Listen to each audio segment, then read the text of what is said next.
Hey guys, and welcome back to my channel. So today we're going to be doing something that's really unlike me in all my other videos.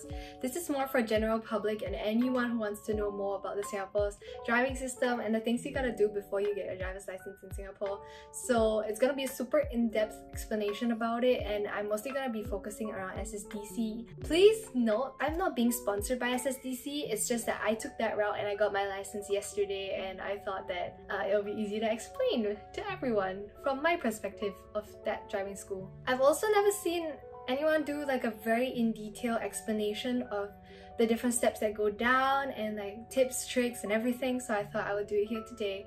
And if you have anyone who wants to know more about it, please share this video. I swear it's gonna be super informative. I'll even have some visuals for you guys to take a look at, and I'll try my very best not to be so boring. So as we're gonna get started, I just need you guys to note some certain things. Firstly, this is not an ad for SSDC, okay? It's not. They're not sponsoring me in any way at all. It's just that this is the route that I took, so it's a lot easier for me to talk about it and explain to you guys about the fees and everything. Also about the fees, I don't really wanna, I'm not gonna say it, but I'm going to put all the fees total that I screenshotted from their website into the end of the video, so you guys can skip and see that. It's very subjective and I don't know if I'll be giving the right amounts, so just, you can always refer that or go and look at their website. I find it so hilarious that this is not an ad. Another thing to note is that I'm gonna be talking about automatic car, and I never took any private lessons. I took school lessons. I used a school car. Singapore has 3 driving centers. We have SSDC, we have Ubi, and then we have Comfort Delgro. I don't know if the one at Ubi is called Ubi. I'm not sure. But because they have such limited spaces and everything, it might be really hard to get a slot. And take note that it's going to be the same for every single thing, which means BTT, FTT, simulator, practical lessons, and driver's test. It's all going to take really long to book. Just be well aware that you might take a longer time with the process, and you gotta be very patient with it. I started BTT in August 2020, and then I finished off everything, got my license end of April 2021. So you can count how many months that was. At least it didn't take a full year. So we're gonna do it in this manner. We're gonna do the process, then we're gonna go through things to expect, and then tips. And then at the end of the video is the fees. So the first step when applying and everything is you're gonna get your BTT test done. So basic theory test, aka BTT, is when you learn more about the signs on the roads and everything, and you gotta sign up with the school first. So what I did was I booked an appointment on their website, and then I went down there and I got everything done. It's called the enrollment fees. When you're signing up, you will be paying for the eyesight test, a digital photo license, your enrollment fees. Your BTT test book is also handed to you. I think whether you need it or not, because I got the book in the end. And then while you're there, you can also book for your BTT test straight away.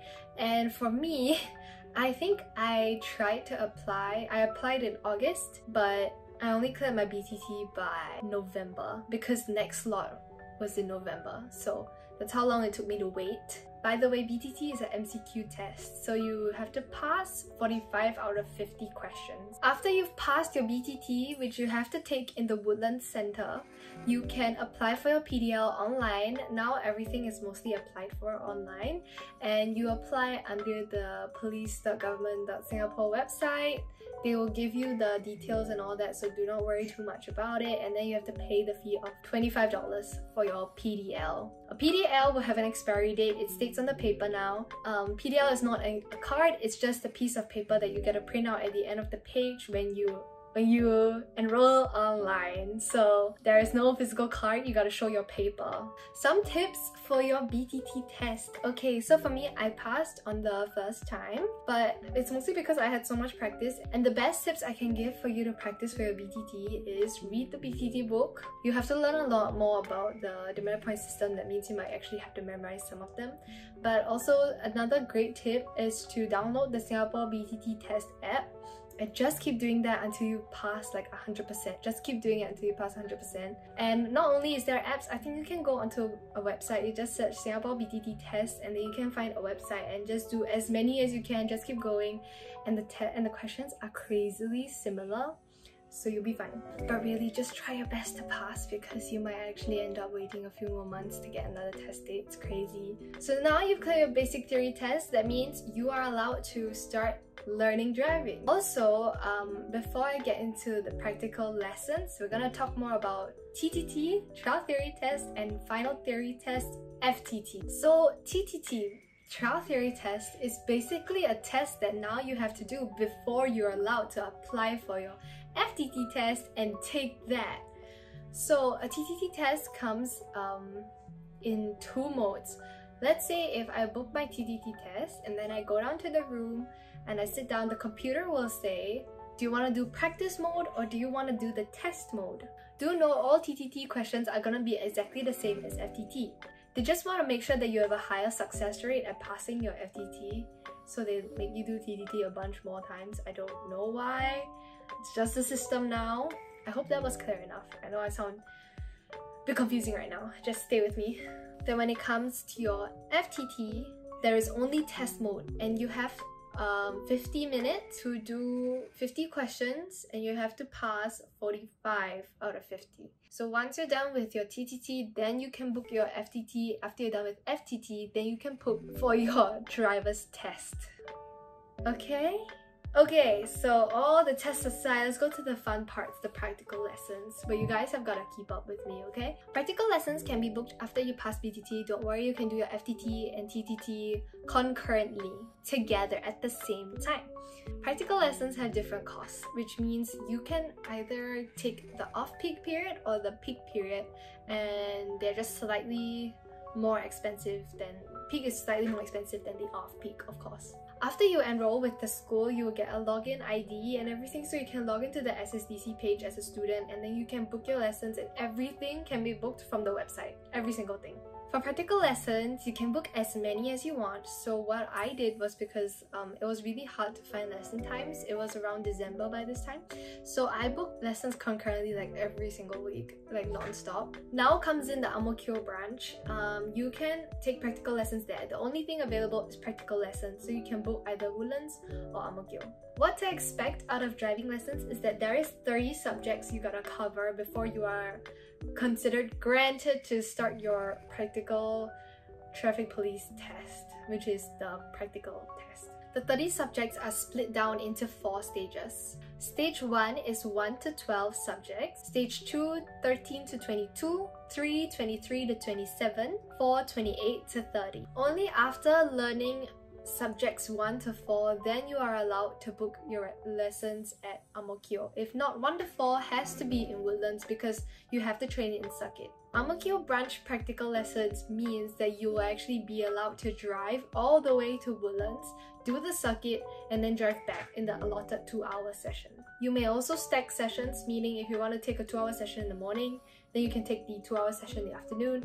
Like, you can stack if there is spaces available, but it means that you gotta make sure you are ready to drive for such long hours. Only after you finish stage 2, then you're allowed to move on to simulator lessons concurrently with the rest of your practical lessons. We will get into simulation lessons later. Again, don't be surprised if it is fully booked. Just try your best and spam the sessions. You are allowed to cancel your sessions and you'll get your money back into the account, and then they'll refund everything to you at the end. At the end of after everything, when you want to get the money back. What I did was I spammed 30 lessons and then I ended up cancelling like 8 lessons and I got my money back. I ended up driving a lot every week, so that means every single day I had a lesson, and that helped me clear my subjects fast, because it doesn't mean one lesson is one subject. You can actually clear more than one subject in a lesson. It just depends if your instructor thinks you're ready enough and, you know, he moves you along. So that's why driving as frequently as you can will be best, because you end up being so used to the car that you're just kind of cruising through everything and you learn really fast. Now we're gonna move on to simulator lessons, okay? You have 3 that you need to clear. The good thing about simulation is that it's not a pass or fail system. It's a complete and incomplete system, which means you just gotta show up, complete the whole thing, you're done with one lesson. You can only book lessons one after the other, so you gotta clear lesson 1, then you can book lesson 2, and then take lesson 2, then you can book lesson 3. That's all. You have to come on time for your simulator lessons because it's a complete and incomplete system, meaning if you have a 20-minute session, you only show up 5 minutes late, you only have 15 minutes, it's considered incomplete and you gotta do it all over again. So just be on time and you'll be good. Each lesson is exactly 20 minutes. You can literally watch it count down. And I got a bit giddy during the simulation. A lot of people said that they felt dizzy, but I think by the second or third lesson you'll probably be better. You're only allowed to book your traffic police test after all 3 simulation lessons are cleared and you finished all your practical lessons. Okay, I hope you guys have followed up so far. We're just gonna go to the last bit, which is actually the traffic police test, aka the practical driving test. We're at the last part, guys. You guys did great. Now, you've booked your test and it's the big money, okay? It's really expensive. Do note that when you're applying for the test, you also have a 1 hour free warm-up. Free. Technically you paid for it in the money. For me, my test was at 9:15 AM. I had a warm-up at 8:15 AM, so that means I had to reach at 8:15. You have to be inside the warm-up room. Please do not wait outside the warm-up room, they get really upset. Okay, now we're gonna move on to the tips because that's just the test. I think, okay, if you guys want, the test is usually about 30 minutes to 45. I don't think I've ever heard anyone cut into an hour, but don't worry, they're not timing you or anything. Just ease your way through. Now we're gonna move on to the tips because that's the most important thing. One that I cannot stress enough is always try and choose the best timing. For me, a tip was that when I booked SSDC, I booked 9:15 AM because that's when the circuit was completely empty. There was no other practice cars there, but the traffic is terrible outside. So you gotta make sure that you can control the situation. My issue has always been circuit, so I went to the circuit and I got 0 points in circuit, like 0 numeric points. So that's how great it was. And it's just my suggestion. You guys can always look up like traffic times if you guys are more scared of driving on the main road than in circuit. During the warm-up, always try and ask as many questions as you can if you are confused. They're really nice, they're just regular instructors. Always be nice to the tester because they are the ones who get to choose whether you pass or fail. I know it sounds really biased, but it's true. There is cameras in the car now, so there will be a camera facing you and then a camera facing the road so that if any situation happens and you guys want to fight it out, that's footage. So now, after the test is over, they usually just take you to the back room where they will print out the paper and then they'll tell you whether you passed or failed and how you can improve in further time, like in the future for each test. If you failed or if you passed, they'll tell you can go online, book your license on the police.government.sg website, and then it will come in the mail in about 2 weeks after your application. You can only apply for it after you've passed the test and it's 5 hours later. Back to the tips. I'm sorry, I totally got distracted. Back to the tips. Before tests, I suggest running through in your head the steps on what to do. So when you are learning in school for practical lessons, they usually tell you like things like how to look at markings so you know when to reverse. This is all just so that you can pass with ease. I know it sounds bad that it's not very practical in the real life sense because when I'm trying to park in a HDB car park, I don't really know how to park because I'm always looking out for the markings.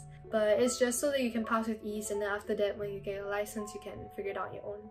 Always remember during the test to be dramatic. That means when you're looking at your blind spot, you gotta like show them. When you look at the back, you gotta be super dramatic with it because when you do this, or like if you're looking at your rearview mirror, and you look up like this, then they'll know that you looked. If you do it with your eyes, the tester's right here, he's not gonna be like staring at you like this. Just remember to be as dramatic as you can so that they can tell that you're being safe.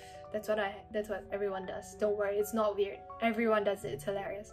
One big thing that I know is kind of terrifying is that usually they start you off in the circuit for your test, then after they'll move you out to the main road because if you fail in circuit, then you can just go back in, you know, you don't have to go outside and go back in, you know, it's a hassle. One difficulty that I had was when I was in circuit, I was driving really slow, but then when you go out to the main road, you feel so weird adjusting to drive fast. But do know, road hogging is only 2 points, but if you speed, that's like an immediate failure. So just take note of your speedometer and try and be practical about it. One last thing is that if you check your blind spot, if you forget to check your blind spot a few times, they will actually count how many times you forget to check your blind spot. That means it's not just like a one-time thing, they write it down. It's like if you forget to check once, it's 1. Forget to check twice, it's 2. And it just accumulates. That's why everybody always has so many points. The cap for demerit points is 20. So you need to either get, I think it's either 20 and below or below 20. Like one of them, but you can always Google that. So yeah, that is all that I have for you guys. I hope this was in detail as it possibly could be. I really tried my best, and if you have any questions, try and ask me down below and I'll try to reply to them. I just hope that you guys do well, and just remember to stay calm during the test, because trust me, being calm is the most important thing. You don't want to be fumbling and crying and the mess. Really discouraged when I failed my test the first few times, and I started googling people who failed the test. There's so many celebrities that failed their test. You can go and google it to make yourself feel better. There's a lady in South Korea who failed her test 960 times. So you'll be fine. The instructor won't let you take your practical test and pass you on if he didn't think you were a good driver. So all the best, guys. See y'all next time. Subscribe. Mwah.